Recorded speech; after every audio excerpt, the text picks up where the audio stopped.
We have reached the last part of the Satipatthana. I will read you the last part. In the Dhamma section, about the Noble Truths. Again, monks, in regard to Dhammas, he abides contemplating Dhammas in terms of the Four Noble Truths. And how does he, in regard to Dhammas, abide contemplating Dhammas in terms of the Four Noble Truths? Here he knows as it really is. This is Dukkha. He knows as it really is. This is the arising of Dukkha. He knows as it really is. This is the cessation of Dukkha. He knows as it really is. This is the way leading to the cessation of Dukkha. In this way, in regard to Dhammas, he abides contemplating Dhammas internally, externally, both internally and externally, contemplating the nature of arising, the nature of passing away, the nature of both arising and of passing away in Dhammas. Mindfulness, there are Dhammas, is established in him to the extent necessary for bare knowledge and continuous mindfulness. And he abides independent, not clinging to anything in the world. That is how, in regard to Dhammas, he abides contemplating Dhammas in terms of the Four Noble Truths. And the conclusion of the Satipatthana, the prediction. Monks, if anyone should develop these 4 Satipatthanas in such a way for 7 years, one of 2 fruits could be expected for him, either final knowledge here and now, or if there is a trace of clinging left, non-returning. Let alone 7 years, 6 years, 5 years, 4 years, 3 years, 2 years, 1 year, 7 months, 6 months, 5 months, 4, 3, 2, 1, half a month. If anyone should develop these 4 Satipatthanas in such a way for 7 days, one of 2 fruits could be expected for him, either final knowledge, here and now, or if there is a trace of clinging left, non-returning. So it was with reference to this that it was said, monks, this is the direct path for the purification of beings, for the surmounting of sorrow and lamentation, for the disappearance of dukkha and discontent, for acquiring the true method, for the realization of Nibbana, namely the 4 Satipatthanas. That is what the Blessed One said. The monks were satisfied and delighted in the Blessed One's words. From a perspective, the whole Satipatthana leads up to this teaching on the 4 Noble Truths. The 4 Noble Truths are really the heart of the Buddha's teaching. The first ever sermon, the first ever lesson that he gave after his awakening, after his enlightenment, was that of the 4 Noble Truths. It is the most simple, it is the most direct, it is the most core of all of the Buddha's teachings.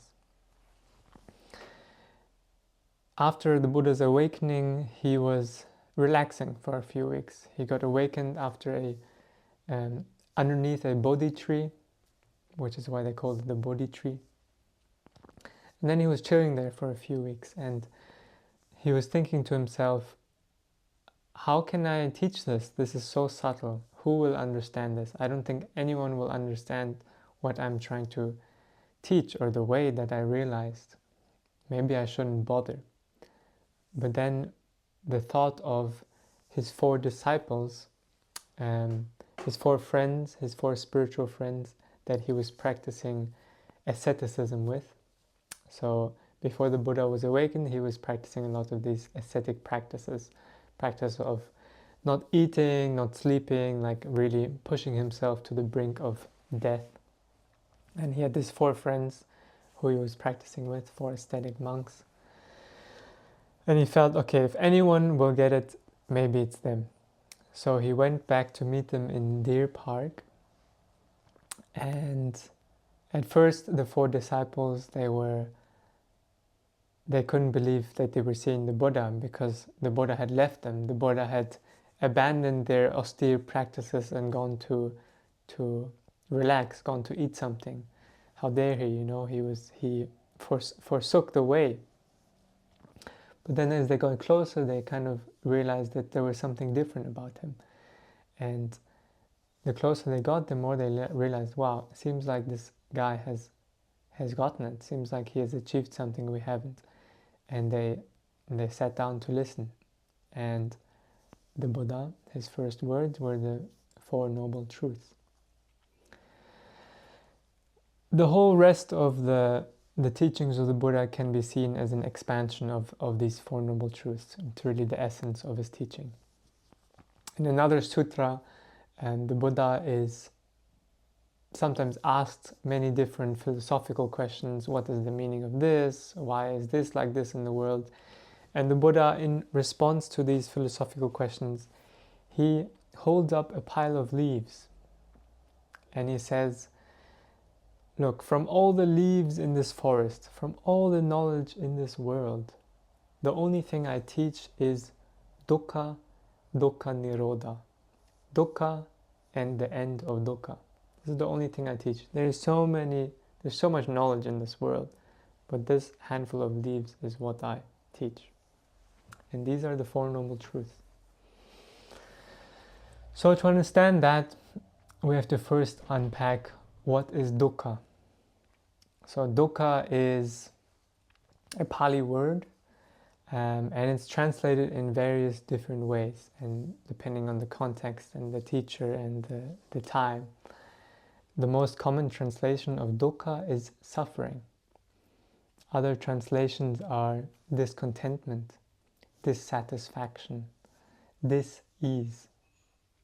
So it's kind of like the opposite of easy flowing life. It's a life which creates suffering, which creates inner resistance, inner friction. Things are not quite right. The traditional analogy given to explain dukkha is that of a horse cart which is being pulled by horses, and one of the wheels of this cart is not even, so it's not flowing smoothly. It gets stuck or is jagged and like doesn't flow smoothly. So this is dukkha in our lives.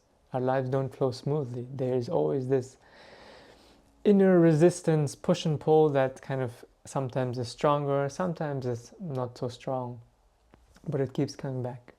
This dissatisfaction, this discontentment in our lives, this dis-ease. And for some it is much stronger. For some periods of life it's much stronger. Sometimes it's less.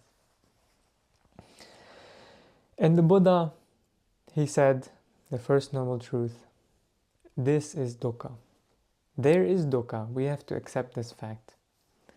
We have to confront our ignorance, confront our delusion that there is a state, there is a way of being, a lifestyle, a identity or a fame or a certain status or a certain possessions that I can achieve that can permanently make me happy. This is an illusion. There is dukkha in our lives. The first noble truth. The second noble truth. This is the arising of dukkha. In other words, this is how dukkha arises. How does this feeling of discontentment arise in our experience? What is the cause of the arising of dukkha? The cause is craving. The cause of dukkha is clinging, is craving. Thirdly, this is the cessation of dukkha. This is nibbana. This is the relief felt when we release clinging. And fourthly, this is the way out of dukkha. This is the path leading to the cessation of dukkha. This is the Noble Eightfold Path. There is suffering in this world. There is dukkha in this world. There is dukkha outside when we look, when we hear from people, when we see people, people close to us, people far away, people on the street. There is dukkha, there is suffering. There is the suffering of aging, of death, of illness, of sickness. There is the suffering of not getting what you want. There is the suffering of what you like changing, what you like disappearing. There is dukkha. There is dukkha outside and there is dukkha inside our own bodies and minds. Dukkha, there's 3 types of dukkha. The first dukkha is dukkha. This is dukkha which is obviously dukkha. This is dukkha which is the pain of life, the pain of having a body, injury, painful, sickness is painful, unpleasant thoughts, negative mind states, anger, irritation is painful. It's not pleasant. It is dukkha. It is suffering. There is the dukkha, the viparinama dukkha. This is dukkha from change. This is dukkha that because things change, dukkha gets created. So something we like, some situation, some state in meditation, state from life, it changes, conditions change. There are many moving parts here and I'm not in perfect control and things shift. And that state, that situation, that lifestyle, that thing, that perfect meditation practice which you were doing 2 hours a day disappears and there is dukkha which arises. There is the suffering. There is the mind which was clinging to that and it disappears and then there's dukkha. The dukkha of viparinama, the dukkha of change. The last kind of dukkha, the most subtle kind of dukkha is sankhara dukkha. It means all sankhara are dukkha, all volitional formations are dukkha, all phenomena are dukkha, every intention, every thought, every self-obsessed act, thinking act, vocal act, physical act, has some dukkha in it, has some kind of cause that will lead to dukkha, will lead to suffering. For instance, I'm having a good meditation and there is not much dukkha happening. The meditation changes, there is not much dukkha happening. All the mind's attempts to do anything at all, to shift, to change, to alter, to capture, to do something else, there's some little bit of dissatisfaction within that intention itself that arises. This is the dukkha of sankhara.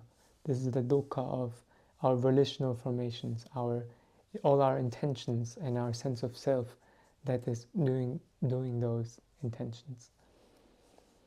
Some kind of innate dissatisfaction with reality as it is. This is the most subtle kind of dukkha.